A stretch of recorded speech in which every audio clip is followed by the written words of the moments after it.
Баршаңызға сәлем, менің каналыма қош келдіңіздер. Өткен видеода біз осындай балеткейдің төменгі бөлігін базалық схемасымен тоқыған болатынбыз. Енді үстіңгі бөлігін тоқимыз. Ол үшін бізге 3 түрлі жіп керек. Және де крючок. Мен төменгі бөлігін 3,5 деген крючокпен тоқыдым. Үстіңгі бөлігін 3-ші номерлі крючокпен тоқимын.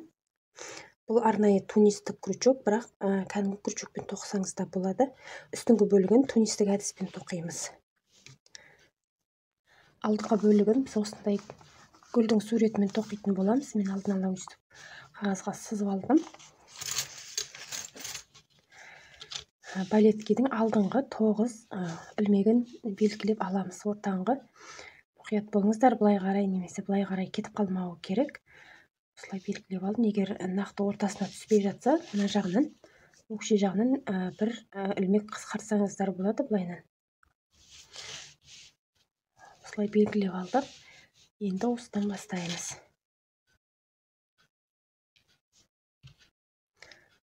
Ақ түстегі жібіміз.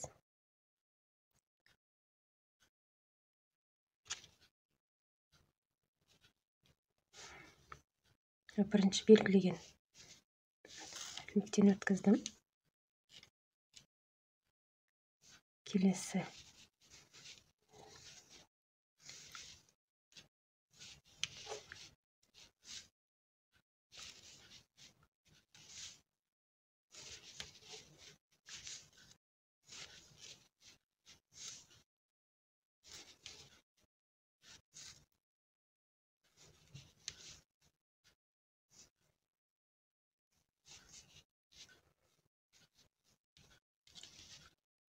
бір, 2, 3, 4, 5, 6, 7, 8, 9 ілмек болды. Енді мінекей жіпті ілеміз крючокқа. Біреуінен өткіземіз. Жіпті ілеміз крючокқа. Екеуінен бірге өткіземіз. Тағы ілеміз. Екеуінен өткіземіз.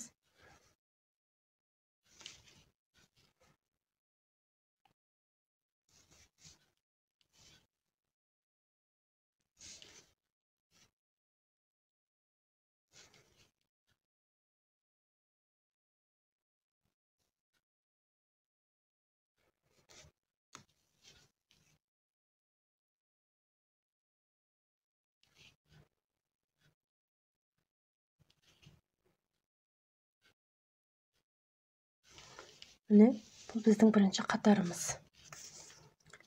Енді шетіндегі ілмектен өткізіп, тартып шығарамыз. Қайтадан іліп аламыз ілмектерді.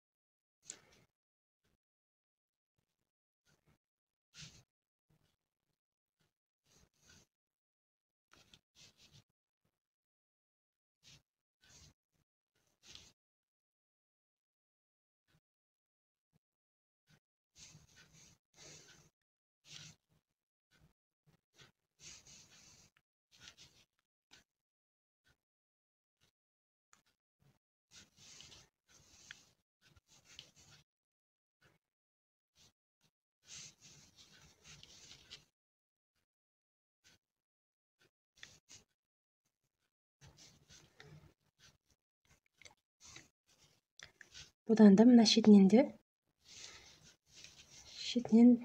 бір ілмек тартып аламыз. Міне. 1, 2, 3, 4, 5, 6, 7, 8, 9, 10, 11. Екі жағынан бір ілмектен қосылды. Енді осыны тоқимыз. Бірі келесіне 2, қалған 2 екеуден қосамыз.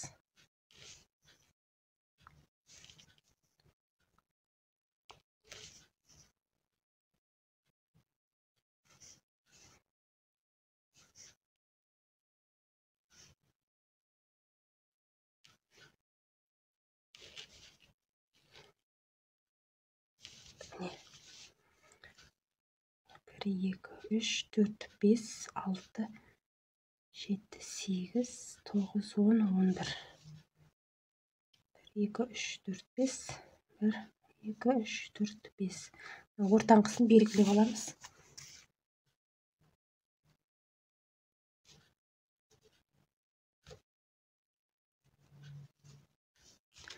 Бізде мына жапырақтың бірінші бөлігі. Енді әрі қарай келесінен өткіземіз. Жіп ілмекті тартып шығарамыз. Бұл біз екі бүйірінен ілмектер қосып жатырмыз. Былай дөңгелек формаға түсу үшін. Қазір өзінің тоқтайтын ілмек қоспайтын жері бар, мұқият болыңыздар.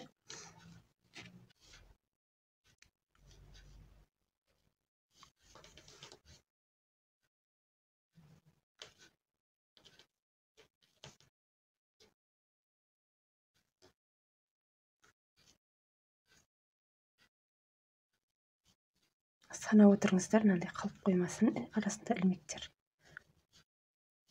Бір қол үйретіп алғаннан кейін оңай бұндай тоқу. Енді жасыл жібімізді аламыз.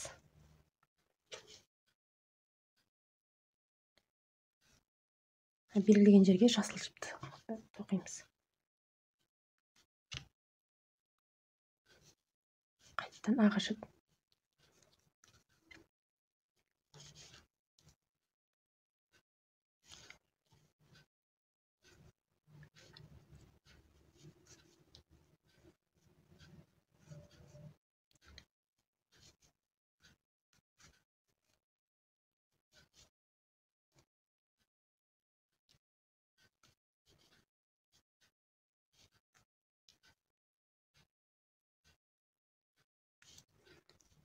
Енді мынау бүйірінен аламыз.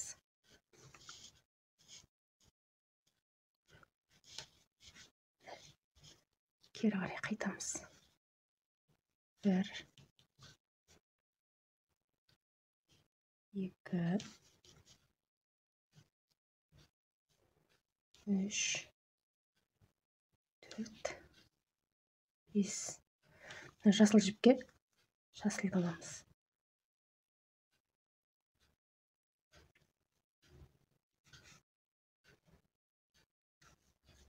Қайттан ақ.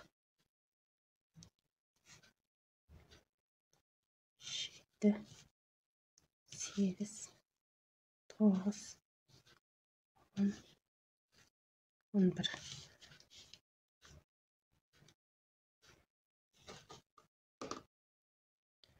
Келесінен өткіземіз.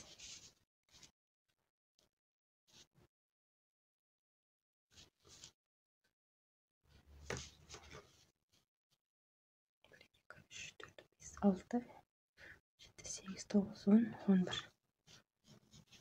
Әрі қарай жалғастырамыз.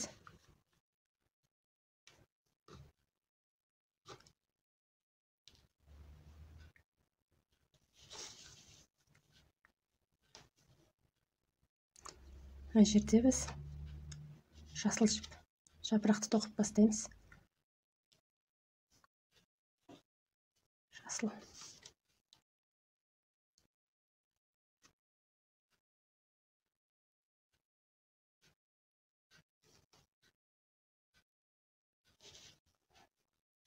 Біреу. 2, 3. Ақ жіп. Қайттан жасыл жіп.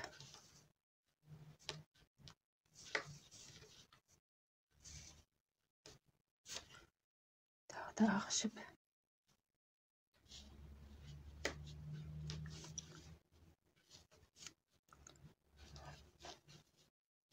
Үш ілмек жасыл.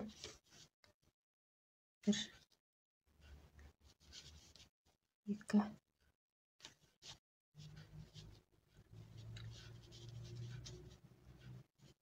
3, 7, біреу.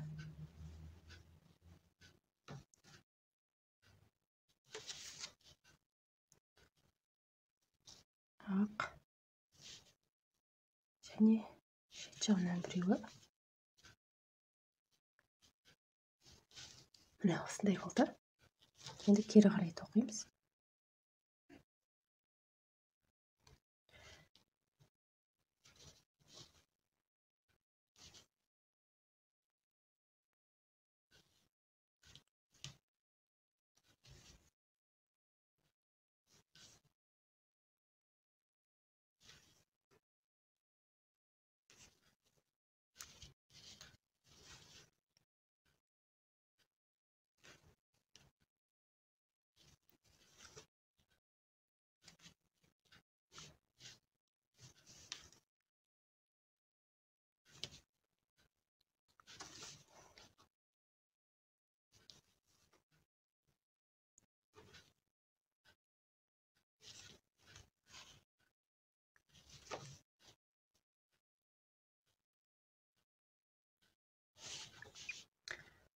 Осындай болып жатыр. Енді келесі қатарымыз. Осы қатарда ілмек қосамыз, одан кейін уже тіке тоқып кете береміз.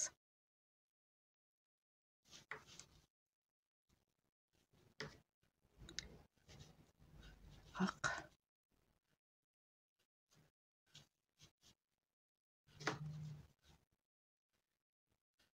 жасылдан аламыз енді.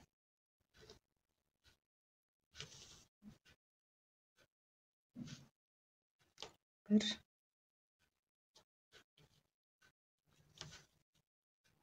екі, үш, екі ақ,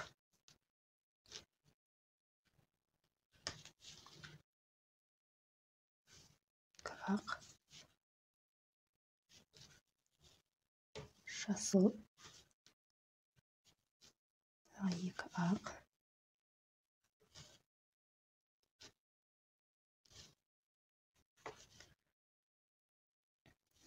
үш жасыл, бір,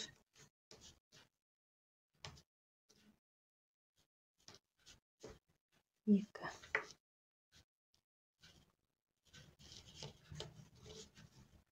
үш,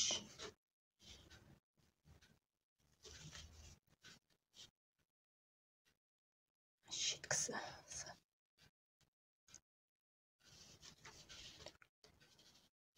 Және екі бүйіріне.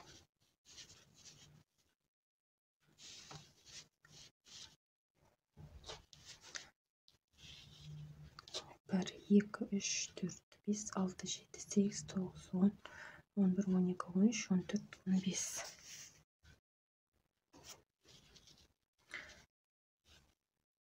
Кері қарай тоқимыз.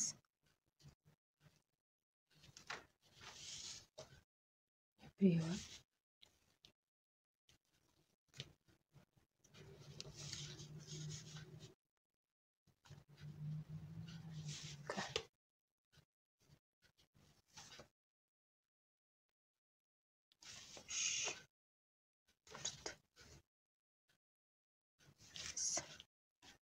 Ақ түстен.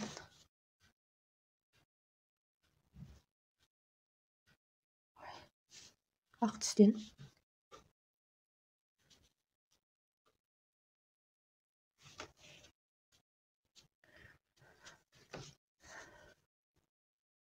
Жасыл.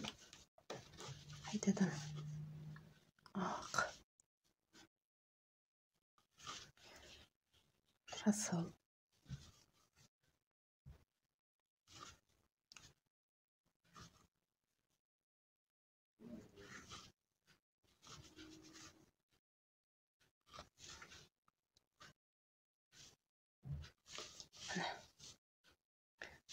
Енді келесі қатарға ілмек қоспай тоқимыз. Тоқып жатқанымыз міне. 5-ші қатарды тоқыдық. 2 бүйірден қостық. Енді 6-ші қатардан бастап тура тоқимыз. Ешқандай ілмек қоспаймыз екі шетінен.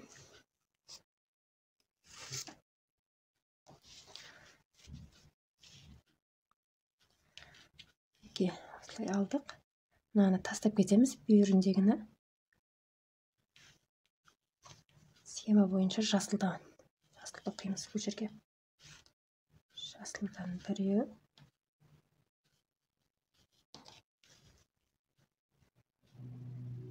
екі,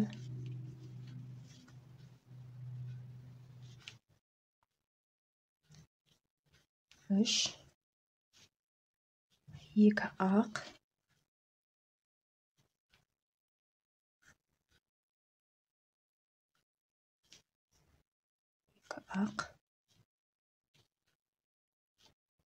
жасыл,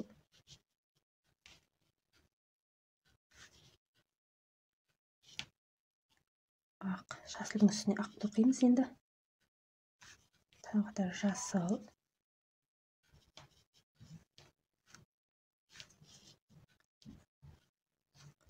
екі ақ,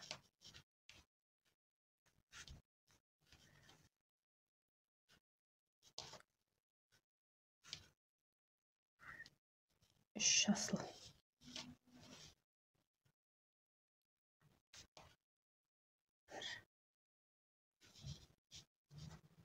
екі, жерде үшінші,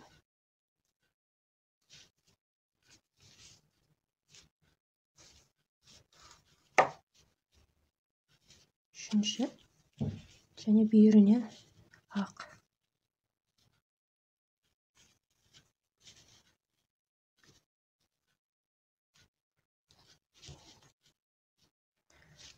Енді кері қарай. Мына жеріне қоспайтын болғандықтан екі бүйіріне бірден екеуден алып кетеміз. Сразу жасылмен біріншісінен және жасылды қосамыз.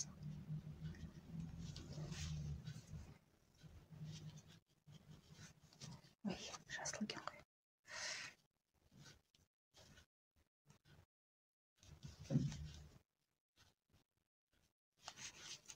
Ақ.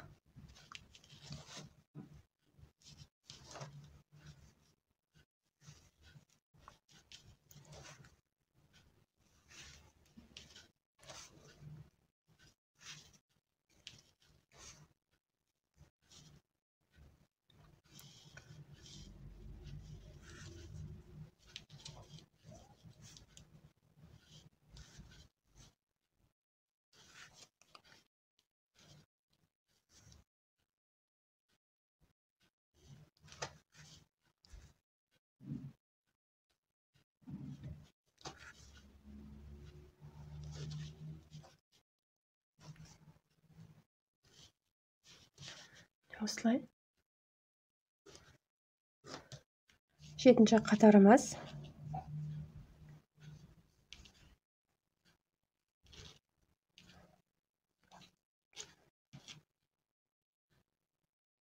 Жасылдың үстінен ақ аламыз.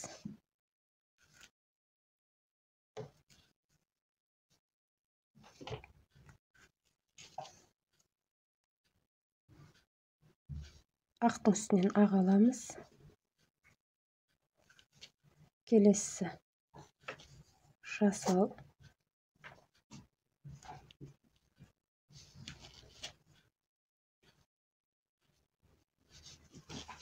Одан кейін ақ.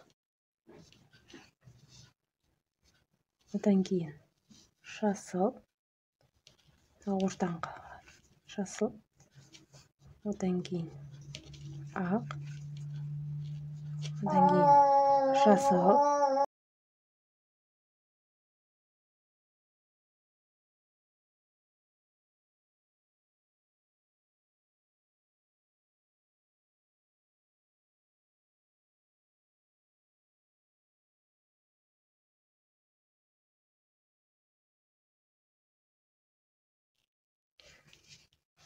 бір, екі, үш, төрт, бес, алты, жеті, сегіз, тоғыз, 10, 11, 12, 13, 14, 15. Енді кері қарай қайтамыз. Екеу. Екеу.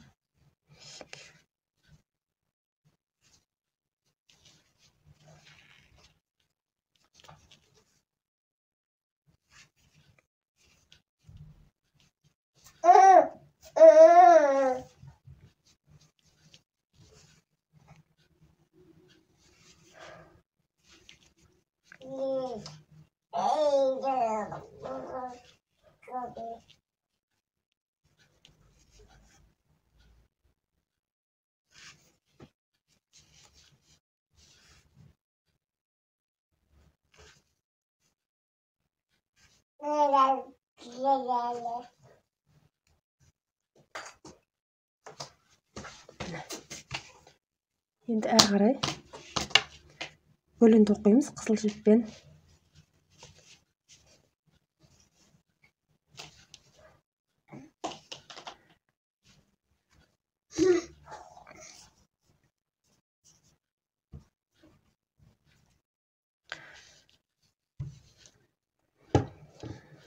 Үш ақ, бірінші ақ.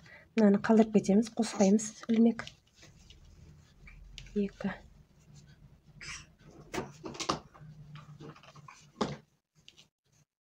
Үшінші ақ. Енді қызыл жіппен үш қызыл.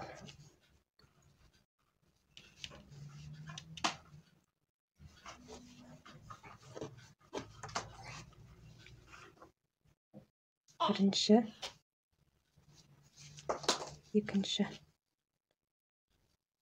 жасылдың үстінен үшінші,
бір, екі, үш, төрт, бес, алты, жеті, сегіз, тоғыз, 10, 11, 12, 13, 14, 15.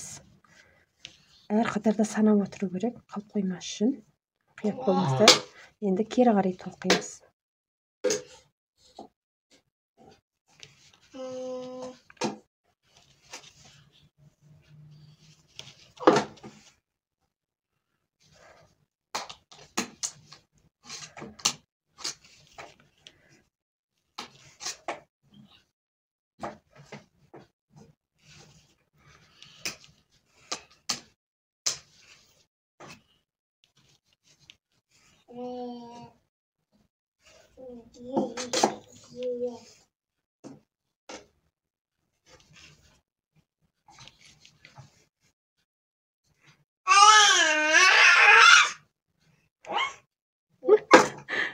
Say kızım ey.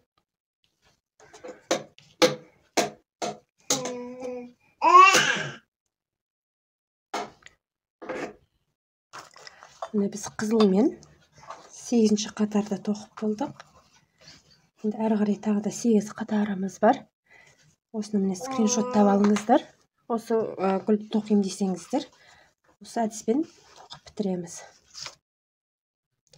Міне мен тоқып болдым гүлдің схемасын. Одан кейін ақ жіппен 2 қатар тоқыдым.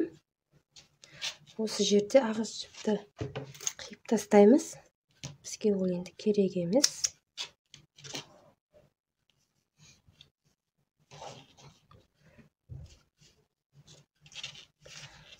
Енді мына қызыл жібімізбен көмкеріп шығамыз.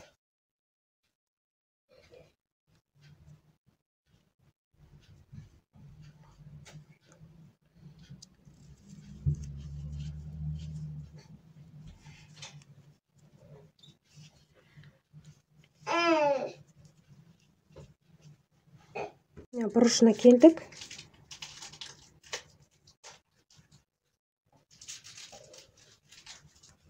Бұрышында мынау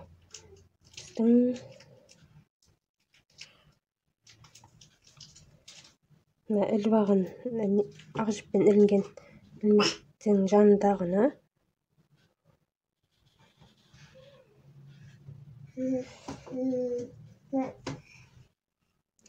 ілінгеннің жанындағыны, сосын ақ жіп ілінгеннің өзін аламыз.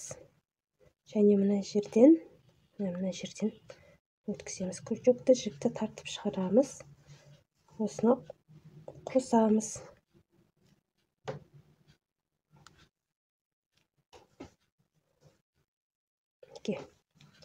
Әрі қарай мына жерлерге тоқимыз.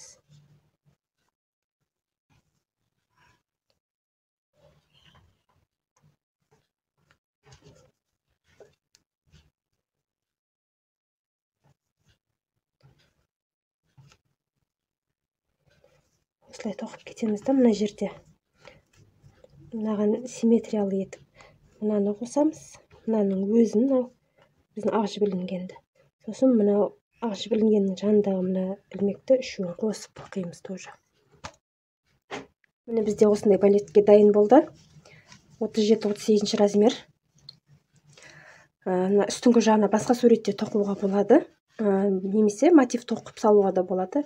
Алдағы уақытта тағы да мастер-класстар салатын боламын. Жібере алмас үшін менің каналыма тіркеліп қойыңыздар. Ол үшін төмендегі подписаться кнопкасын басыңыздар.